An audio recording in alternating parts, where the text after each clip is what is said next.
My name's Laura and welcome back to my channel. So today is a tutorial day, a jewellery making tutorial. So I wanted to just very quickly, because I am in the middle of making kits for my show on Sunday. So I just wanted to super quickly do a tutorial for a ring, a nice, simple, easy, ready for any beginner ring. And you can see this just here. It's like a twisted, nested ring. Okay, I happen to have used, this is the actual piece that I will make in the demonstration. It's using a carved rose quartz gemstone. However, you will see variations, which I will talk through. It's the same ring, same design, it's just different size gemstone, different look. But we'll talk through how we create these in this tutorial. So as always, please click subscribe. Please like this video if you do, give it a thumbs up. Please comment below. Always happy to hear from you. And let's get going. For this project, we're going to be using some 0.8 wire. Again, I'm going to be demonstrating with copper because it's just easier for you to see. And I have here a little carved round rose quartz bead. You can use any gemstone that you want, but round is better.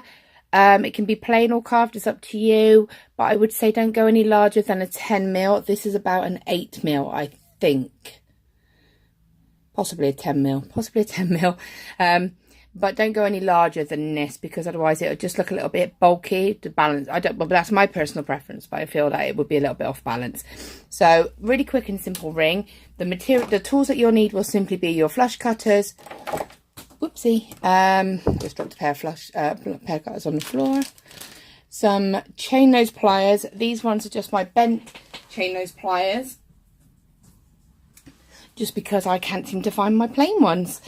So I'm using those at the moment, and my round nose pliers. Okay, just standard tools. Also, you're going to need for this your ring mandrel.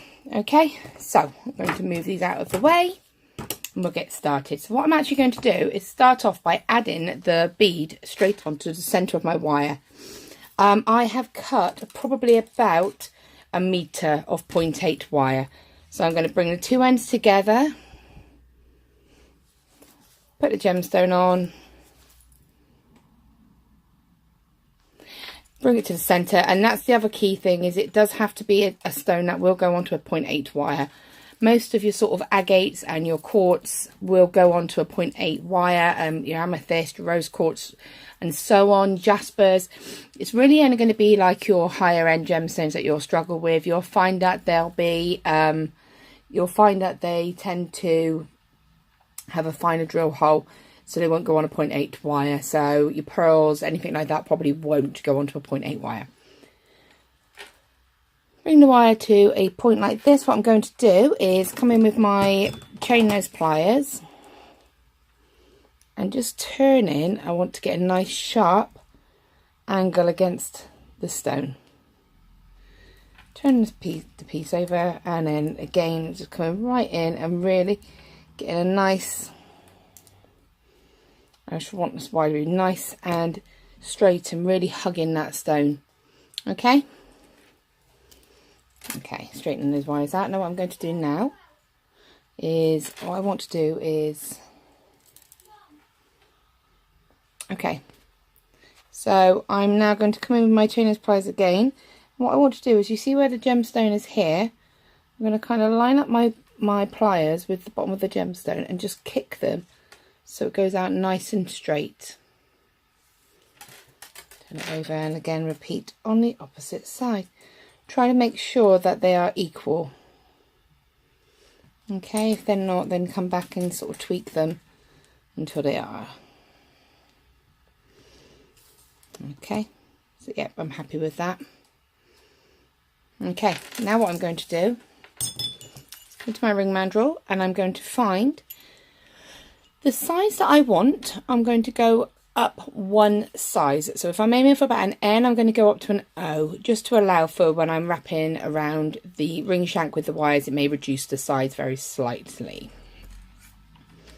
Placing your wires so they're going to sit. I'm actually going to hold the gemstone. Bear with me, this is going to be a bit tricky to show just because of the fact that I need to raise the camera. Okay, you're going to see all the mess around me, but I need to do this so you can see what I'm doing. So I'm placing this, making sure that it stays on the size. I'm placing that so that the bead is sitting on the ring mandrel, the wires are coming around, and I want them to come around the back and cross it. So one's going to come around the top, one's going to go around the bottom.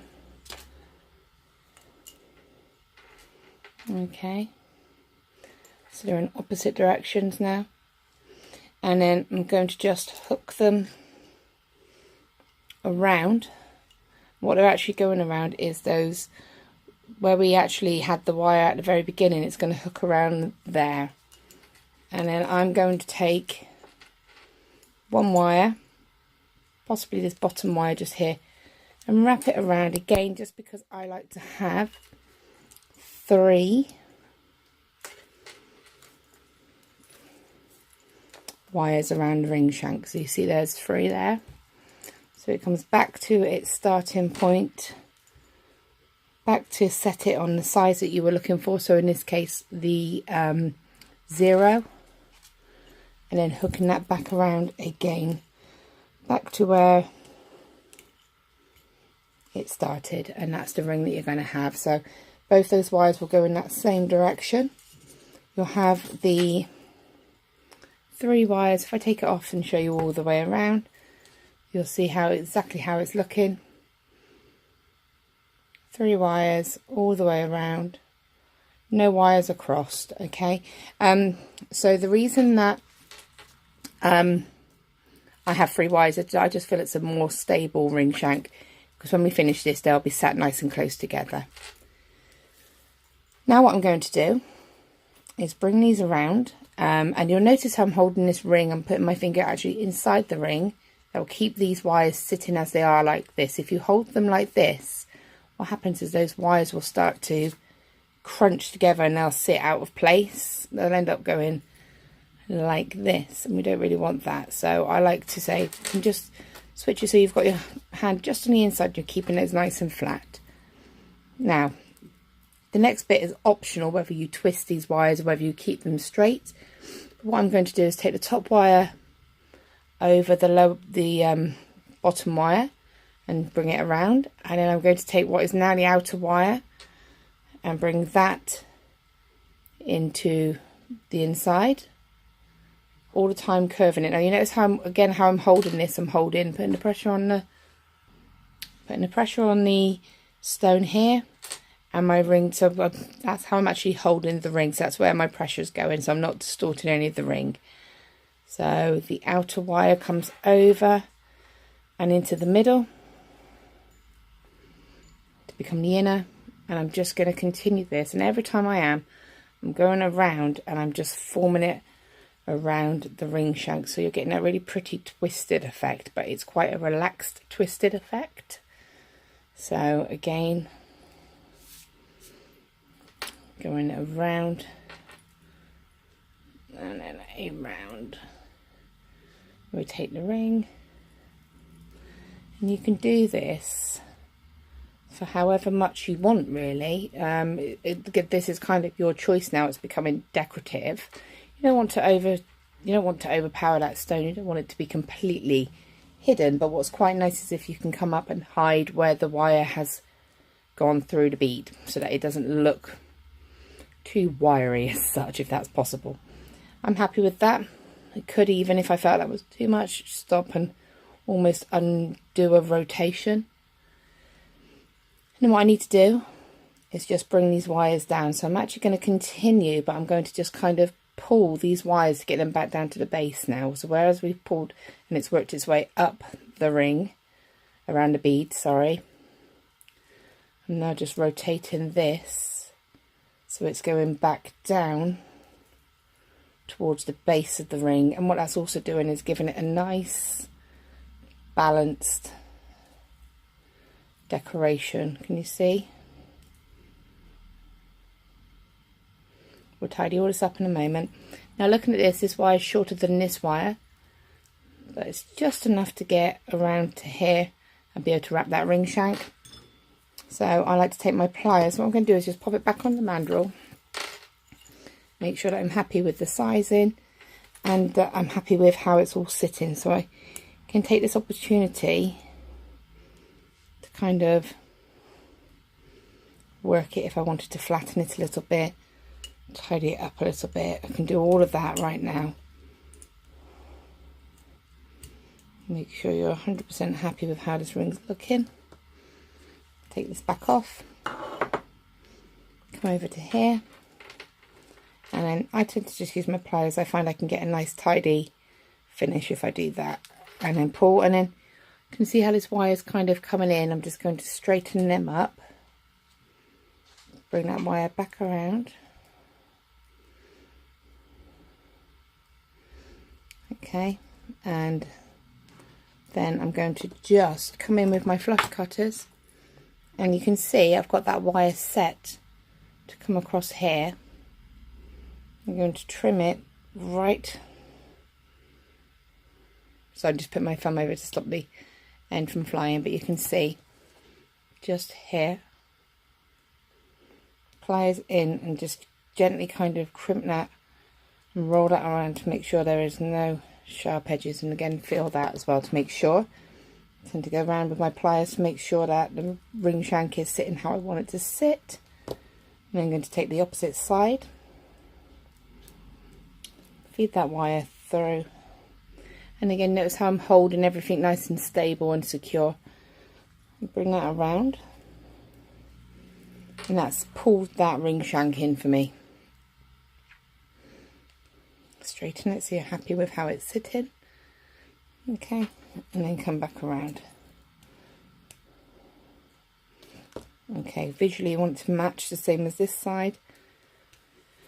Ideally, if I'd have had the same amount of wire on this side as I did on this side, I probably would wrap around twice, but because I had a shorter length, I'm going to make it look symmetrically the same. So again, I'm going to come in, trim that wire just there, pop it on, just crimp that down, pop it on the ring mandrel. Now you'll see again instantly it's shrunk right down to about an M. A little twist will get that exactly at the size that I want.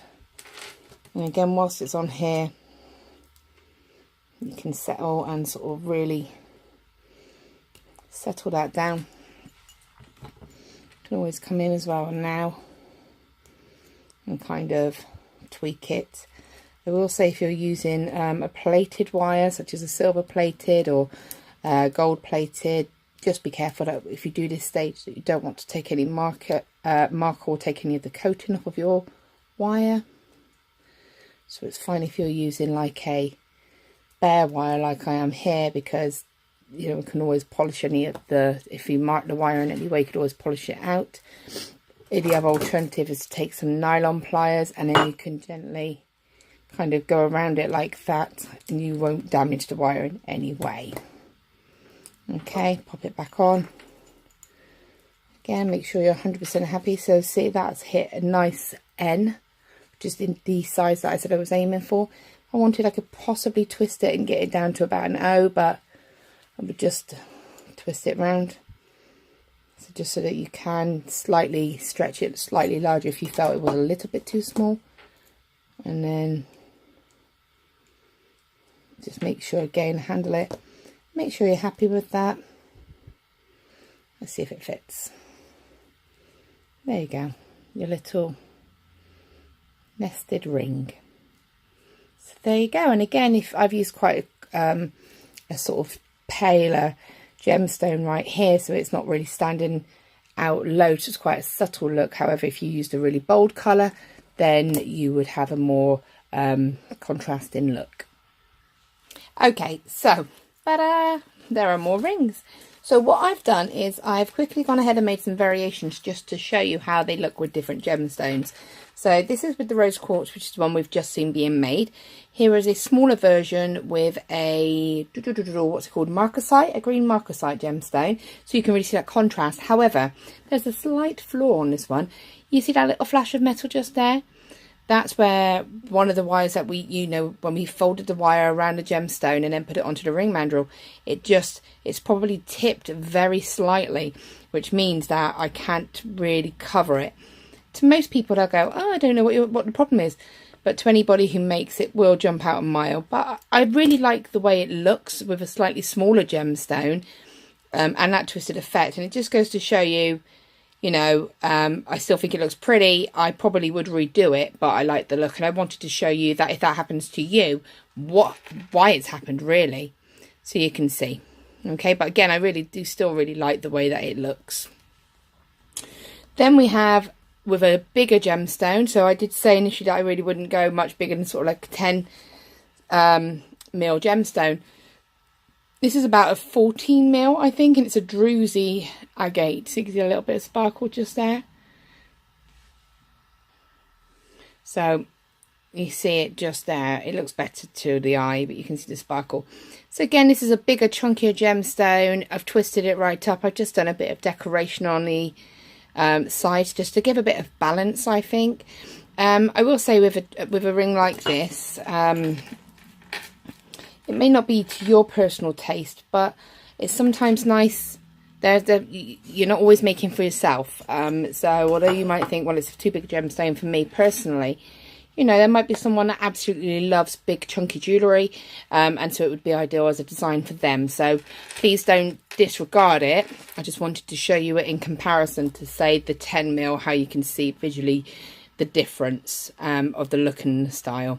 So that's that one. And then finally, initially at the beginning of the tutorial, I said about how you could twist the wires or you could keep them plain. This one was going to be a plain ring. It was going to be just a ring that was like this, but the wires were straight.